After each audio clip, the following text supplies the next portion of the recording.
فرماتے ہیں میرے بندے تو مجھے یاد کرتا ہے، میں تجھے یاد کرتا ہوں۔ آگے اللہ فرماتے ہیں میرے بندے تو مجھے یاد نہیں کرتا، پھر بھی میں یاد کرتا ہوں۔ اللہ فرماتے ہیں میں تجھ سے محبت کرتا ہوں۔ کس سے بول رہے ہیں؟ جو چاہے نماز میں نہ ہو اور تبلیغ میں نہ ہو، روزہ نہ رکھتا ہو، گناہ کرتا ہو، گندگی میں پڑا ہو، ہر ایک سے اللہ کہہ رہے ہیں کہ اے میرے بندوں اور بندیوں میں تم سے محبت کرتا ہوں، تم بھی مجھ سے محبت کرو۔ جب بندہ متوجہ نہیں ہوتا اللہ فرماتے ہیں اے میرے بندوں میں تم سے محبت کرتا ہوں، میرے اس حق کا واسطہ جو میرا تم پہ بنتا ہے تم بھی مجھ سے محبت کرو۔ وہ اللہ ہم سے مطالبہ کرتے ہیں، اس کے بعد بھی آدمی متوجہ نہیں ہوتا تو بھی اللہ اس کو نہیں چھوڑتے۔ جیسے ماں سے جھگڑا کر کے بچہ گھر سے غصہ ہو کے ناراض ہو کے چلا جاتا ہے، ماں انتظار میں ہوتی ہے کہ کھانے پر آ جائے گا، کھانے پہ نہیں آتا، یہ انتظار کرتی ہے کہ رات میں سونے پر آ جائے گا، لیکن ماں جیسے دیکھتے رہتی ہے بچہ نہیں آئے چاہے، ایسے اللہ اپنے بندوں سے محبت کرتے ہیں کہ کبھی نہ کبھی تو لوٹے گا، اور جو لوٹتا ہے جو اللہ کی طرف آتا ہے چاہے ساری زندگی گناہ کیا ہو، ساری زندگی نافرمانی کی ہو، ایک نماز نہ پڑھا ہو، ایک خیر کا کام نہ کیا ہو، اللہ کو پرواہ نہیں ہوتی۔ اگر وہ اللہ کی طرف آتا ہے اللہ اس کو گلے لگاتے ہیں۔ اللہ فرماتے ہیں مجھے پرواہ نہیں ہوتی اس نے کتنے گناہ کیا ہے، اللہ سارے گناہوں کو معاف کرتے ہیں۔ مولانا یونس صاحب رحمت اللہ علیہ ایک واقعہ سنایا کرتے تھے ندامت کا، توبہ کا، کہ زندگی پوری غلط گزری ہے، ڈاکہ اس کا کام تھا اور ڈاکے سے جو پیسہ آتا تھا وہ زنا اور شراب میں گزرتا تھا، ساری زندگی اسی میں گزارنے کے بعد ایک مرتبہ اس کے دل میں خیال ہوا کہ اب زندگی بدل لینا چاہیے اور توبہ کر لینا چاہیے۔ میں لوگوں سے کہا میں توبہ کرنا چاہتا ہوں اور میں معافی مانگنا چاہتا ہوں اللہ سے اور اپنی زندگی بدلنا چاہتا ہوں۔ اللہ کا معاملہ ایسا ہے کہ جو اس کی طرف چلتا ہے اللہ اس کو کہاں پہنچاتے ہیں۔ لوگوں نے کہا پہاڑ پر چلا جا، وہاں کچھ اللہ والے رہتے ہیں، وہاں جا کر تو بھی توبہ کرنا، ان سے بھی درخواست کرنا، وہ بھی تیرے لیے توبہ کرے۔ اس راستے کی پہلا انعام جو ملتا ہے جو اللہ کے راستے میں نکلتا ہے، چاہے وہ 4 مہینے نکلے چلا نکلے، لیکن صحیح جذبے کے ساتھ جو نکلے گا اس میں پہلے قدم پہ ندامت ملتی ہے، مغفرت ملتی ہے، آدمی کے اندر ندامت پیدا ہوتی ہے، آگے چل کے توبہ پہ جاتا ہے، زندگی بنا کر واپس آتا ہے۔ ساری دنیا حیران ہے کہ جاتے ہیں کیا بات اور کیا تبدیلی ہو کے آتی ہے۔ کہا کہ جب یہ پہاڑ پر گیا توبہ کے ارادے سے اور معافی مانگنے کی نیت سے، وہاں ایک جنازہ تیار رکھا تھا، کچھ لوگ سب بنا کر پیچھے بیٹھے تھے۔ جب یہ پہنچا تو انہوں نے کہا کہ نماز پڑھا دو جنازے کی۔ مولانا فرمایا کرتے تھے اس وقت کا چور ڈاکو اتنا دین جانتا تھا کہ اس نے نماز جنازہ پڑھائی۔ نماز جنازہ پڑھانے کے بعد پوچھتا ہے کہ کیا ماجرا ہے، یہ کس کا جنازہ ہے؟ وہ کہنے لگے ہم ابدال کی جماعت ہے۔ ابدال کون؟ کہ جو اللہ کے دوست ہوتے ہیں ان کو ولی کہتے ہیں، ولی کے اوپر ابدال ہوتے ہیں، ابدال کے اوپر قطب ہوتے ہیں، قطب کے اوپر غوث ہوتے ہیں۔ یہ اللہ سے قربت کی علامتیں اور نام ہے۔ کہ ہم ابدال کی جماعت ہیں۔ مرنے والا قطب تھا، اس نے وصیت کی تھی انتقال سے پہلے کہ جو سب سے پہلا آدمی پہاڑ پر آئے گا میری نماز جنازہ وہ پڑھائے گا، اور یہ کہا تھا اس نے ہمارے سردار نے کہ میرا مقام اللہ اس کو دے دیں گے۔ آپ اندازہ لگائیں محترم بزرگوں اور دوستوں کہ جو اللہ کی طرف ایک بالش چلتا ہے اللہ اس کی طرف ایک ہاتھ آتے ہیں، جو اللہ کی طرف چل کر جاتا ہے اللہ اس کی طرف دوڑ کر آتے ہیں۔ اس اللہ سے تعلق بنانے کی محنت ہے کہ اپنے اللہ سے اپنا تعلق صحیح ہو جائے۔ اب تک ہم نے بلا دیا، اللہ کے راستے میں نکل کے بھی ہمیں سب کی یاد آتی ہے اللہ کی یاد نہیں آتی کہ ہم نے سب کے لیے اپنے دل کا دروازہ کھول دیا لیکن اپنے اللہ کے لیے اپنے دل کا دروازہ بند کر دیا. ہم اللہ کو کبھی تنہائی میں بیٹھ کے یاد کریں کہ وہ کیسا خالق اور مالک ہے, کتنا مہربان ہے, کتنا رحیم ہے. آدمی توبہ کرتا ہے, آسمان سے جبرائیل علیہ السلام توبہ کی خوشخبری لے کے آتے ہیں. یہ اللہ کا معاملہ بندوں کے ساتھ ہے. اللہ کے نبی نے ثعلبہ ابن عبد الرحمن انصاری کو, ایک صحابی ہے, مدینہ طیبہ میں ایک کام سے بھیجا کہ جاؤ ثعلبہ یہ کام کر کے آؤ. ثعلبہ رضی اللہ عنہ مدینہ طیبہ میں گئے. ایک مکان کے اندر ایک عورت پر ان کی نگاہ پڑ گئی جو غسل کر رہی تھی. ایک غلط نگاہ کا اٹھنا ان کی طبیعت پہ اتنا بوجھ ہوا اور دل میں اتنا چبھن ہوئی کہ وہ مدینہ طیبہ چھوڑ کے نکل گئے کہ اگر اس گناہ کی خبر حضور کے ہوگی تو حضور میری نماز جنازہ نہیں پڑھائیں گے.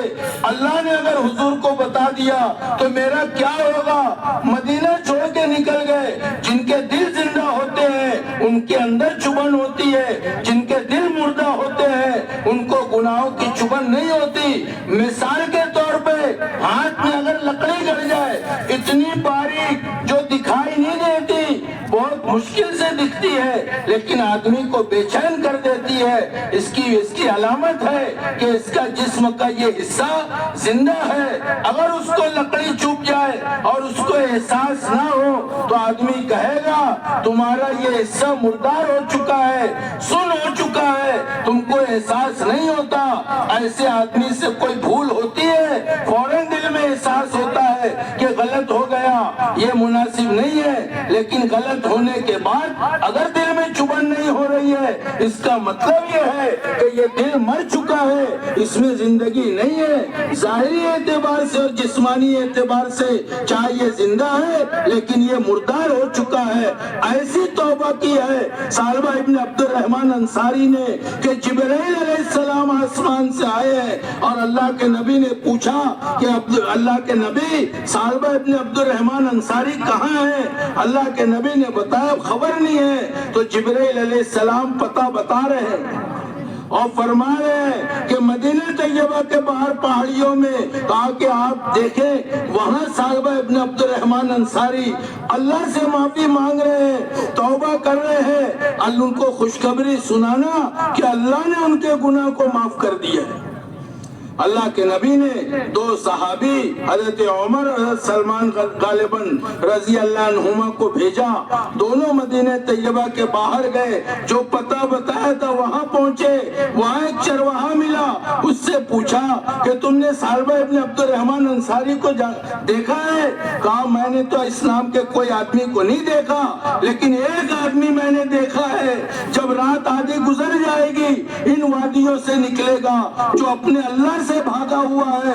آدھی رات کے بعد نکل کے سر پہ مٹی ڈالتا ہے اور کہتا ہے کہ اللہ تو نے معاف نہیں کیا تو میری ہلاکت میں کوئی شک نہیں. انتظار کیا اور جب آدھی رات گزر گئی تو دیکھا کہ ثعلبہ ابن عبد الرحمن انصاری نکلے اور اپنے سر پہ مٹی ڈال رہے اور توبہ کر رہے اللہ سے.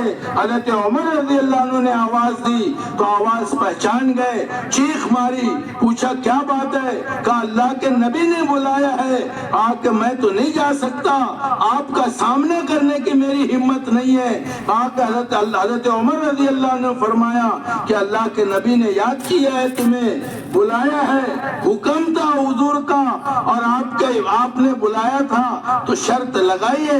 ٹھیک ہے میں چلتا ہوں لیکن اس شرط پر کہ اللہ کے نبی نماز پڑھا رہے ہو, سارے لوگ نماز میں شامل ہو, میں پیچھے سے جا کے سب میں شامل ہو جاؤں. اس شرط پر آئے.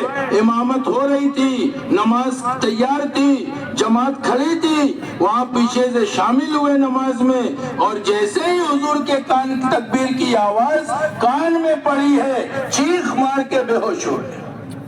کہ یہ زندہ دل کی علامت ہے کہ آدمی کے اندر احساس ندامت پیدا ہو جائے، چبن پیدا ہو جائے کہ جو اللہ کی طرف چلے گا، جو اللہ کو اپنا بنا لے گا، اللہ اس کو اپنا بنا لیں گے، ہم اللہ کی بات پوری کریں گے، اللہ ہماری بات پوری کر دیں گے۔ آج ہماری بات پوری نہیں ہوتی، کام پورے نہیں ہوتے، ہم الجھے ہوئے ہیں۔ حدیث قدسی کا مفہوم ہے، اللہ فرماتے ہیں اے ابن آدم تو میری عبادت کے لیے فارغ ہو جا، میں تیرے سینے کو غنے سے بھر دوں گا، اور اگر تو ایسا نہیں کرے گا میں تیرے تفکرات کو زائل نہیں کروں گا اور تجھ کو تیرے مشاغل میں پھنسا دوں گا۔ ہم تشکیل کرتے ہیں، لوگ بولتے ہیں ہم پھنسے ہوئے ہیں، کام ہو جائے تو جائیں گے، مسئلہ حل ہو گئے تو نکلیں گے۔ کہا کہ یہ تو اللہ کی ذات پہ کمزور یقین کی بات ہے۔ کہ ہم اللہ کے بھروسے پہ، اللہ قرآن میں اعلان کرتے ہیں کہ جو مجھ پر بھروسہ کرتا ہے میں اس کے لیے کافی ہوں۔ جیسے صحابہ نکلتے تھے اللہ کے راستے میں، کہا کہ یہ یقین بن جائے۔ اس یقین کے بنانے کے لیے کہا کہ گھر کی محنت ہے، مسجد کی محنت ہے، محلوں میں محنت ہے، اللہ کے راستے میں نکل کے محنت ہے کہ اپنے ایمان اور اعمال کی محنت آدمی کرے، گھروں کے اندر ایمان کا حلقہ لگائے، اپنی ماں بہنوں کے درمیان ایمان کی بات کرے، بچے ہمارے ایمانی بول بولے، ان کا یقین صحیح ہو جائے، ماں بہنوں کا یقین صحیح ہو جائے، اپنے مسجد میں حلقہ لگتا ہے ایمان کا، اس میں بیٹھ کے ہم سنیں، جس سے تعلق ہوتا ہے، جس سے محبت ہوتی ہے، اس کا نام آدمی بار بار لیتا ہے۔ آپ اندازہ لگاؤ اللہ جب ہم سے مطالبہ کرتے ہیں کہ ہم ان سے محبت کریں، ہمیں خبر نہیں ہے کہ وہ اللہ کتنے مہربان ہے، کتنے رحیم ہے، کتنا نبھاتے ہیں۔ ہم اپنی بیوی کو نہیں نبھا پاتے، مالک نوکر کو نہیں نبھا پاتا، دو چار غلطی ہوتی ہے مالک غصہ ہو جاتا ہے، عورت سے کوئی غلطی ہوتی ہے شوہر غصہ ہو جاتا ہے، بیٹے سے کوئی غلطی ہوتی ہے باپ گھر سے نکال دیتا ہے، لیکن ساری زندگی نافرمانی کرتے ہیں، اللہ دنیا سے نہیں نکالتا، دنیا بدلے کی جگہ نہیں ہے، کوئی سزا نہیں اتارتا، بس اللہ کا مطالبہ یہ ہے کہ میرے بندو یہ میری ساری نعمتیں تم استعمال کرتے ہو، اس کے بدلے میں میری مان کے دنیا میں زندگی گزار دو، اللہ کے حکموں کے مطابق زندگی گزار دے، اور اللہ کے سارے احکامات کو جناب محمد الرسول اللہ صلی اللہ علیہ وسلم کے طریقے پہ مطابق زندگی گزار۔ اللہ کے حکموں کو کیسے پورا کریں گے کہ نبی نے بتایا طریقہ پورا کرنے کا، لیکن اس کی بنیاد یقین پر ہے۔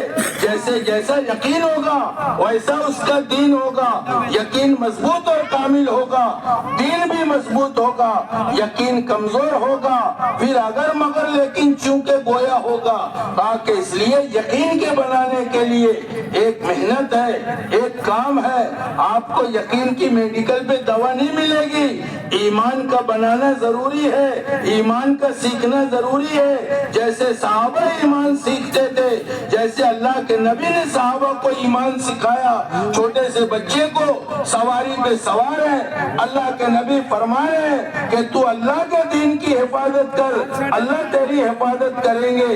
کہا کہ یہ یقین کے جملے ہیں، کہ ہم اپنے یقین کے بنانے کے لیے ایک ایک آدمی، ایک ایک فرد اپنے اللہ سے تعلق کے جوڑنے کی محنت کرے، ہم تو اس تعلق کو مضبوط کریں گے۔ اس کے لیے ایک محنت ہے، دوسرے دعا ہے کہ اللہ سے دعا مانگیں گے، حضور پاک صلی اللہ علیہ وسلم کی دعاؤں میں ملتا ہے اللہ